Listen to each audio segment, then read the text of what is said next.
Hello, this is not Rue from the Clan of the Grey Wolf, but welcome to 16-Bit Gems. As I said, I am not Rue. I'm actually Zeromaster. I actually do my own review show, Zero's Maverick Hunting, where I review plenty of hidden gems. But this being April Fool's Day on this rare opportunity, I figured I would take Rue's show to discuss a 16-bit gem that I think even he would appreciate. And to beat him to the punch with his own show. You know, that kind of stuff. So let's dive right into Gemfire.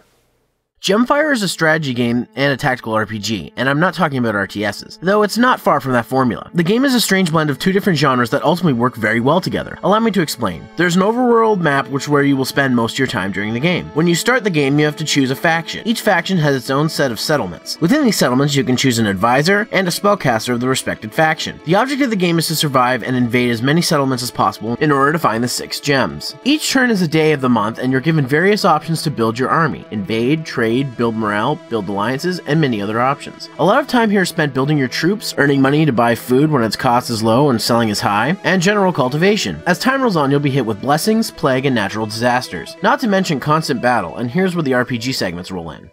When engaged in battle, the game moves over to a small tactical RPG battlefield. Here your goal is either to eliminate all enemy units, cause the enemy to retreat, hope the enemy runs out of food, or take their flag. Once one of these conditions have been met, the battle is over and the winner will gain control of the settlement. However, there are also some RTS strategies in play here. See, while you have 5 characters on the field, they're actually a bundle of troops, excluding the spellcasters, of course. The units you have available are 2 sets of knights, archers, mounted knights, and your special unit. Each job has a set amount of movements and rolls as well. The knight can move 2 spaces and also build fences for defense. The mounted knights can move 3 spaces and are generally stronger than regular knights, but cannot build fences. Archers can move 2 spaces and must attack a space away regardless of objects in the way. Finally, you have spellcasters, which vary from each other in movement space and in attack space. There are also special units that you can encounter, such as Pasta, the water dragon. Now, the rule of thumb with these types of games, being at a disadvantage with troops would mean you're less likely to win. However, if you play tactically, you can easily defeat your opponent without too many casualties. While it's very unlikely you'll win with about half the troops of your opponent, that doesn't mean you can't outsmart him and get the jump on him in battle. You also have to be aware of the amount of food you have, as you'll need it to feed your soldiers. There's a lot of variables here, and at first I needed a friend to help walk me through the basics, but once you've got it, combat is as exciting as it is in any RTS or tactical RPG. As you play, you'll begin to understand what times of the year certain things happen. Like for instance, during winter, the northern segments are known for getting bad weather, while plagues can happen every 3 months. However, you can also come across blessings which will add a party member in battle or increase your morale. Then at the beginning of September, if you've been cultivating, you'll receive more food and money. It's little things like this that make the game special and unique. Oh, did I mention you can play this game with a friend?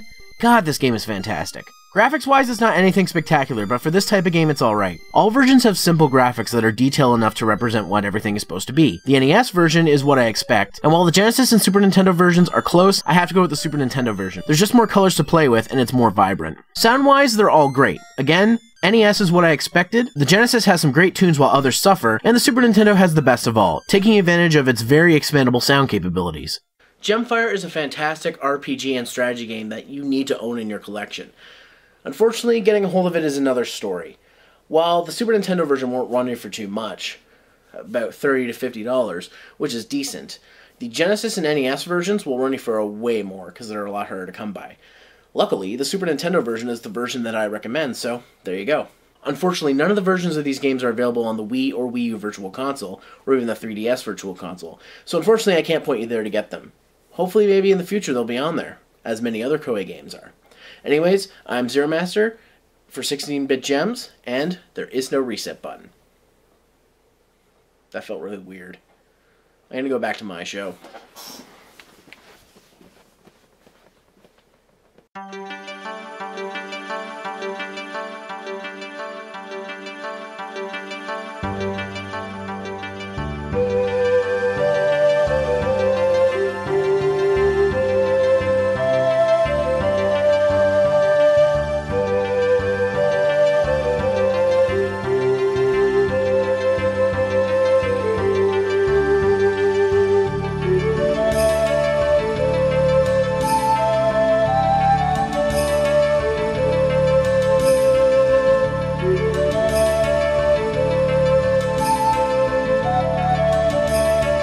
Hey guys, thanks for watching my review of Gemfire. Rue, if you're watching this, I'm a big fan of your work, and please don't kill me.